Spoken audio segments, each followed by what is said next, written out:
Des de la Fundació Kilian apostem per la protecció de la natura i us volem proposar un repte.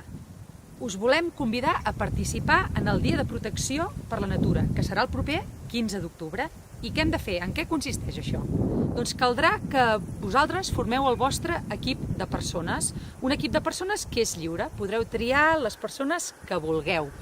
I l'esport també, el que vulgueu, caminant, corrent, en bicicleta, escalant, el que us vingui de gust. Podeu fer el repte a la vegada o bé anar-vos donant relleus. L'important és que l'equip sempre arribi junt a la línia d'arribada que us proposeu i això sí, l'equip ha de tenir un nom. I per fer aquest repte, l'equip ha d'aconseguir donatius per a fer una acció de protecció per a la natura.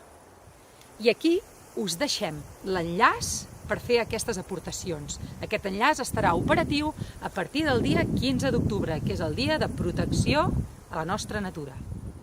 I aquest repte es podrà fer des de l'1 de setembre fins al 15 d'octubre. Teniu un mes i mig per desenvolupar la vostra idea, per aportar tots aquests donatius tan necessaris i per passar-ho molt i molt bé. Jo hi seré, jo tinc el meu equip, tenim la nostra idea, ens ho passarem bé, ajudarem a protegir la natura i sobretot us esperem a vosaltres, que sou una part molt important. Vinga, animeu-vos!